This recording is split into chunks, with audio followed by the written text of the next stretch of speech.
ومن أحسن قولا ممن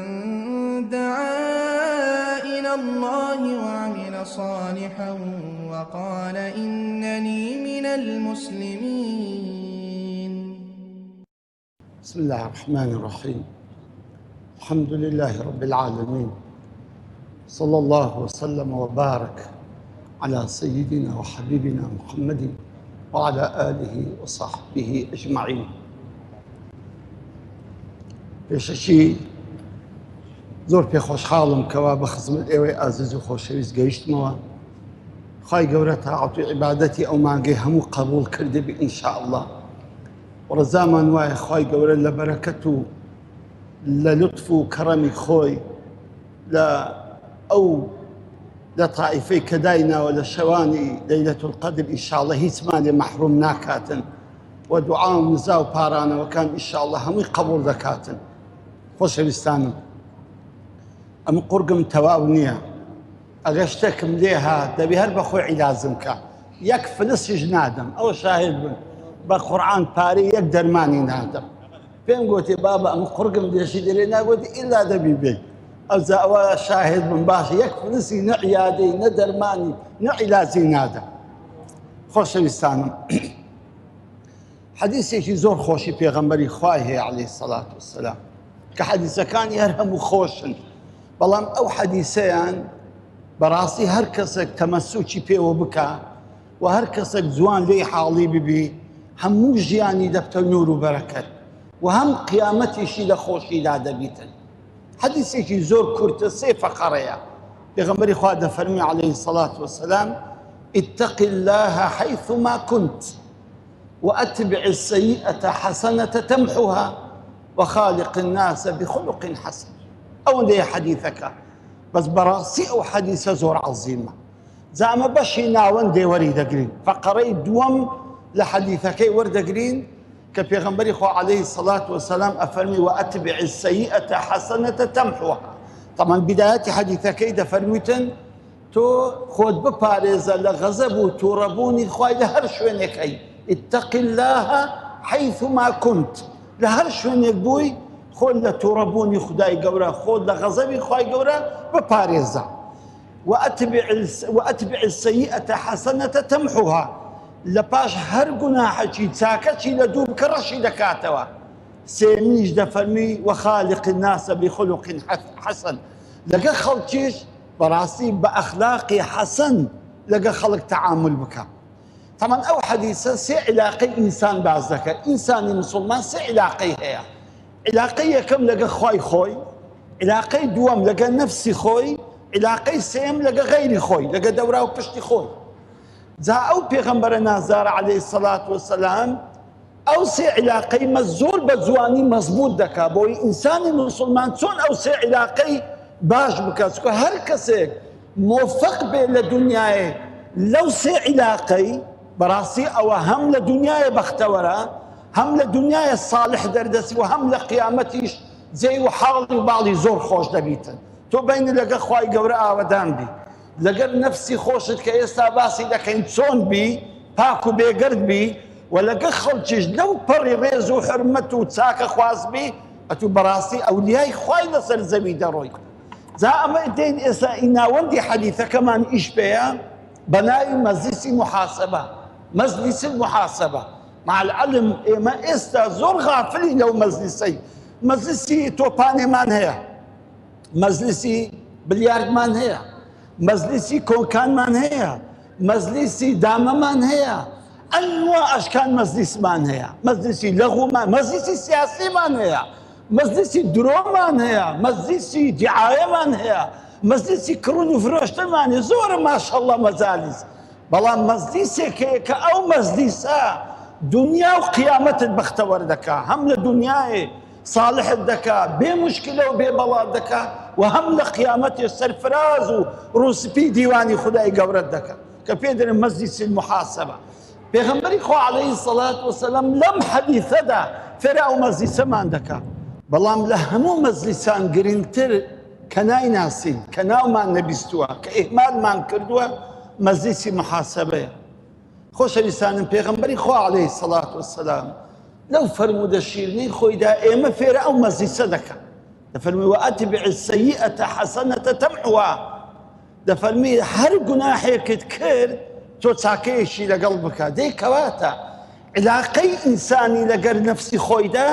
دەبی بە بەردەوام بە پاچی بێتەوە بەردەوام ئەو نەفسەی کە خوای گەورە دایتێ تو بە دوو جۆر دەبی بە پاچی ڕای بگری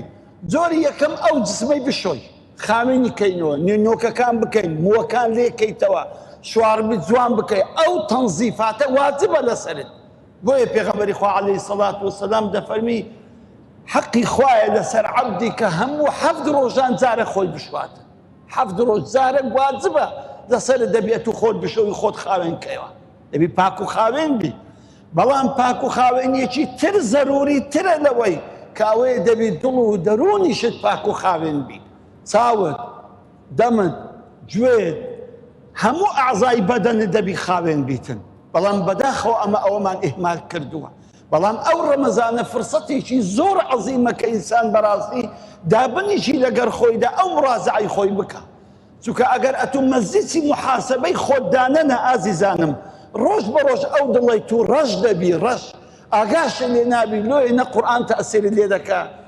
نە وەعز تەئسیری لێ دەکا نە قەبرستان تەئسیری لێ دەکا نە وەعزی مامۆستایەک تەئسیری لێ دەکا هەر ئەستان مامۆستا لێ دەبتە دەعبا لە پێساوت هەر دێ دەیگۆڕی درت پێتون دەبی قورئانە درت پێتون دەبی بردێکی دەبینی فیتەی جغارەی دێ لەسەر قەبرستانێ هەر فشەی پێ لێ وەزانی مەلەکول مەودی هەوی هەناناسی وەزانی ئەمردن هەلەوەی دانەندرایە جا بەڕاستی ئەم ڕەشبوونی دڵە زۆر کارە ساتە هەر کەسێک دڵی ڕەش بوو ماڵی وێران دەبیتن ئەخە دوایە پاش دڵ ڕەشبوونی تووشی ختم و ڕان دەبی بەڕانە عەلا قولوبیهم ما کانوا یەکسیبون تووشی نەخۆشیێک دەبی پێی دێن ڕان لە پاش ئەوەی ئەو نەخۆشی ختمی لێ دەدرێ بەل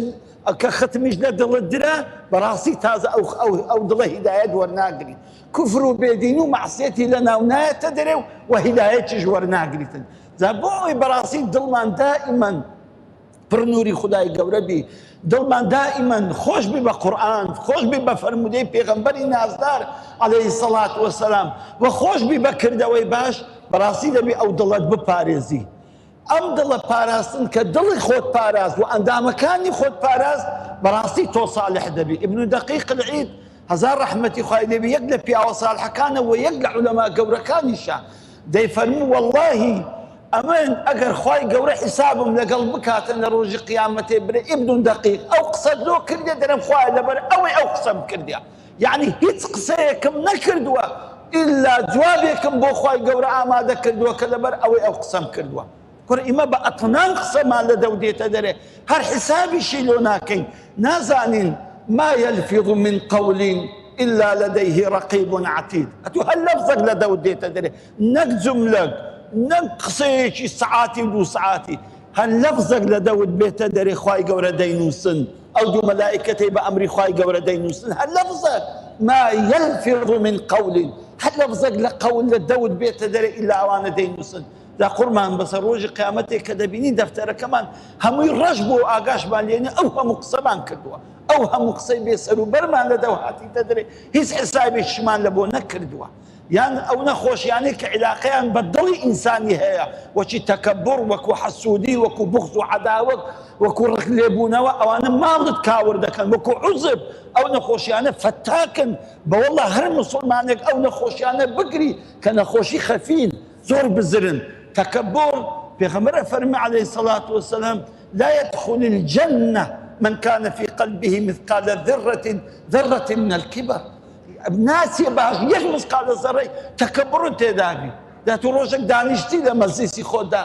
لەگە بەینی خۆ و خوات حیسابی خۆت بکەی بزانێ ئایا من تەکەبڕم هەیە ئایا من حەسوودیم هەیە ئایا من بوغز و عەداوەتم لە دڵ هەیە بەرامبەر خەڵکی ئازیزانم ئەمە هیچ حیسابی خۆمان ناکەین ئەو هەموو مانگ و ڕۆژ و ساڵانە دەڕۆن هیچ ئاگامان لەوەی نییە کە کاکە وەڵڵا دەفتەرت هەموو ڕۆژ بووە ئەو دەفتەری ئەعمالت بە هەزاران پەڕیت و هەر هەمووی گوناح و مەعسیەت و شتێ بێسەر و بەرەو ئاگاشت لێ نییە بەڵام الحەمدولله لەو ڕەمەزانەدا فەزلی خوایە کە ئینسان دەبێت لە ڕەمەزاندا ئەو مەزیسانە دروست کاتن بەڕاستی مەزیسی محاسەبەی بۆ خۆی دروست کاتن ئەگەر دەمانەوەی بەڕاستی ئێمە بە خزمەت خوای بگەین بە پاچی دەبێت بەردەوام ئێمە مەزیسی محاسەبەمان هەبی عزیزانم ئینسانەکە معاملە دەکات لە دنیاە زوو حسابەکی خۆی دەکارێکا کە چەندم قازانجە چەندم زەرەرە چەندم پارە لۆ مایتەوە ئەخەوە دنیاە ئەی باشە معاملەی قیامەت چ لێ دەکەی ئازیزی من ئەدی نابی بۆ قیامەتی خۆشت دەدەقە لەگە خۆت دانیشتی حسابەکی خۆت بکەی حساب بکەی بزانە ئایا ئەو قسانەی ئەمن دەیکەم چەندی بۆ خوایە ئایا ئەو تەمەشاکردنی ئەمن تەمەشا دەکەم چەندی بۆ خوایە ئایا ئەو معاملەی کوڕنی و فرۆشتنی دەکەم چەندی بۆ خوایە ئایا ئەو دڵی من ئایا یەک لاویتەوە لە بۆ ئیشەکانم تەنها لە بۆ خوایە یان ڕیای تێدایە یان حەسوودی تێدایە یان بغز و عەداوەتی تێدایە ئەخە بەسە حەسوودی کە پێغەمبەر دەفەرمی ئیاکم والحەسەد فإن الحسد يأكل الحسنات كرة حسودي همو تاكد دخوا مارد ويران دكا مارد ويران دكا والله همو تاكد دخوا حسودي زي إنسان كو خوي بناسي حسودة يعني زور بسيطة كاتك برادرك بتنيش دها السيارة شي باشي هبو اگر قلت ظالم او لا تشيد بو بزانات حسودي اگر قلت ربي بيروز بي والله شيء زياتر بزانات حسودي سنزاري اوها بتنيش بانداتو سلامي نكري با سلام نكسي خو خامل خو قيامة دانا يا سلام جن بزانا كو تكبر قرتيتي بزانا صار روش سيارتي او يكري تكبر او مغرور بو او هم حسوديه يعني بيني لما زشي مدحي يكشي دكن اگر اتوش مدح كل او اتو حسودي اگر خود كركر بين ناخوش بزانا حسودي بزانا بين ناخوش كمدحي او برايه دكن زاد ببراسي انسان دابنشي هم خوي هر سنجيني باي سندم ام لكن خوي قوري قدر وريزم تسندا بويك او اعمال كان خد حمو بوردي حسابي لقابكي ككاتك او مزيسي محاسبه دانا او زي مزيسه تكلا دوايدي كبيدرنتي مزلسي لبيتينوا او زاري لخود ببيتي وبرام عقوبه خود بريز اي زبان والله او زاره بدبين مغيبتك بكي يان درويك بكي يان شتكي وابكي دبي عقوبات بدا والله بيعي الصالح ابو يقصي كل مثلا رويشتي بزيشي قلت يا ركاكا وخاني ايشيا قلت اي ام تشيشم بيا ام تشيشم بيا او فضولي او قصي ايشي كان يا مسقط حتسحقمه سيرو جنب روجي بدا برو يقصي زياده كده يقصي زياده كده كره خوزي ما هذا قصه زياده باي زانا خلق فن ملاحظة زباني خوي كنك قصيق نكك علاقي بي وينبي من حسن الإسلام المرء تركه ما لا يعنيه براسي لبختي إسلامي مسلمانا أو كاتوشتك علاقي بتوى النبي باسي نكيان بكجي دانسيان خوتي لهر نقوتيني زبراسي عزيزانم أما زيسي محاسبة مزيسي شي كيكا بيدنا مزيسي زي بيسينا أو زور مهمة كلا خود ببيتي وبورد عقوبين لبو خود داني لسا زارد لسا دلد لسا همو تصرفات عقوبين داني كاتو عقوبة لبو خود دانا براسي صالح دبي او زباب روش بروش هسبي لكي والله دلد اشراقاتي زياتر دبي روح زياتر منور دبي والله كان يجي لكي او زا هسبي لكي منازال لكي شي لكي كسوزده دبي او زا تامو لذتي سوزده دبي كدا باري او زا دزاني سبحان الله ستام ولذتك لو بندايتي لكي كبرامبر خواي قورا هاوار دكي كقرآن دخيني لقى نوري او قرآن تيكراو دبي همو او عبادتانا سبحان الله دبت تام ولذت وخوشيت اخذوا بيا وصالح كان قديم لو رمضان دقريان كدروش دقريان هور دقريان لو رمضان كانما كريان مردو كانما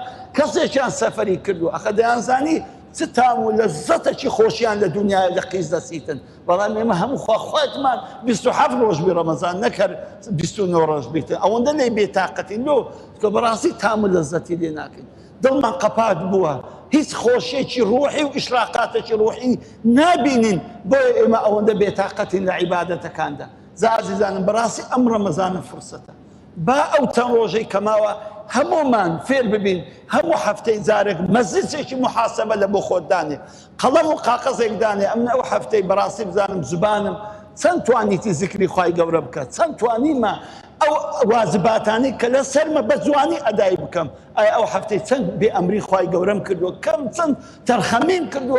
لهمو عبادته كان روش بروش حفته بحفته صال بصال براسي اتو بيدقي دقشي وهم ايمان دقشيته وهم تقوى داريت وهم دل روحي شد دقشيته او كات هسبيدكي براسي تام لذتي حقيقي او كاتو بندي خواي قوربي بر امري خداي قوربيتن زاهیوادارم ئینشاڵڵا بە ئەو ڕەمەزانەمان لە فقز نەڕوە ئەو چەند ڕۆژەی کەماوە بە هەڵی بزانن محاسبەیەکی توندی نەفسی خۆمان بکەین لەبەرەوە ئەو نەفسە ئەگە نەیگری بەخوای سەرت دەخوا ئەو زبانە کە نەیگری بەوەڵڵا پێت وەدەدا بەخوای ئەو ئەندامانەی خۆت ئەگە زەبتی نەکەی بەخوای تووشی غەزەوی خوا و تووشی تووڕەبوونی خوای گەورەمان دەکاتن دەخوای گەورە تەعالا داواکارم بە لوتف و کەڕەمی خۆی لە گوناحی ئەو جەمعەمان خۆش بی يا ربي خواه لو زمعمان خوش بي يا ربي خواه لو زمعمان خوش بي يا رحمن يا رحيم يا غفور يا كريم يا حي ويا قيوم ويا بديع السماوات والأرض ويا الله ويا الله ويا الله ويا ذا الجلال والإكرام يا ربي خواه لو مز السماء خوش بي يا ربي خدا لهم شاري هوليري خوش بي خواه لهم مسلمان خوش بي خواه يا ربي خواه هل مسلمانك او شو داوا ليدك خواه دعايك قبول كي خواه نزاو بارانوي او خلق قبول كي خواه يا ربي خواه هر كسي غمك فجاريك خفتك هي خواه لضلي دريكي يا ربي خواه هر كسي تشيشيك هي خواه نزاتي دي لتشيشكي يا ربي خدايا اواني بندو اسير خواه ازاديان كي يا ربي خدايا تساويان للرحمة ولطفي توي ازاديان كي خواه ازاديان كي يا ربي خواه لبخاتي قوري خود للطائف لكرم شوي ليلة القدر ما محروم نكي خواه يا ربي خدا او هوليري بباريزي بتايبتي لقى هم شاركاني تب يا ربي خدا او هوليري بباريزي او كردستان بباريزي خوايا يا ربي خوايا روج بروج دينداري خواناسي تدا زياتر بكي خوايا يا ربي خدا همومان حفظ وستر بكي عاقبة ما خير بكي إيمان ما بباريزي شرف وناموس وكرامة ما بباريزي خوايا يا ربي خوايا أو دلش ما خاوين بكيت وهرتي بغض وعداوتي تدايا يا ربي خوايا دريبيني خوايا دليشي سليمي مخبيتي مطمئن ما بي ببخشي خوايا يا ربي خدايا مزقفتكانش هر وهاب آوداني بمنين ويا رب أو قنز وشباب ولاوانش من هر همو بباريزي خوايا خوايا باختيار ومختار وخوايا هر همو ما بباريزي يا ربي يا ربي خدايا حفظ وستري ما بكي يا ربي خوايا لديتني خوشت ما محروم نكي خوايا لدي دائري خوت ما محروم نكي لشفاعتي محمدي نازدار صلى الله عليه وسلم ببشمان نكي خوايا لحوزي كوثر بدستي أو نازدارها همومان هەرێکی قومێ ئاوێت بخۆینەوە یا ربی خدا ئەو چەند ڕۆژەی کەماوە لە ڕەمەزان هەرچی لوتفە هەرچی کەڕەمە هەرچی خەڵات و بەخشیشە دادناوە خوایە بەسەرمان دابڕژێنی خوایە بەسەرمان دابڕژێنی یا ئەکرەم الئەکرەمین یا ربی خدایە مامۆستای ئەو مزگەوتە و ئیمام و خەتیب و ئەوەی کە خزمەتی ئەو مزگەوتەش دەکە خوا هەمان بپارێزی لە حفز و ستری خۆتیان دابنی خوایە یا ربی خوا جەزای خێریشان داتەوە کە ئەو ڕەمەزانی ئەوها بە گەرم و گوڕی هاتونو أو مزقوتيان خزمت كردوا خوا لهم دايشي قبول كي آمين آمين والحمد لله رب العالمين. ومن أحسن قولا ممن دعا إلى الله وعمل صالحا وقال إنني من المسلمين.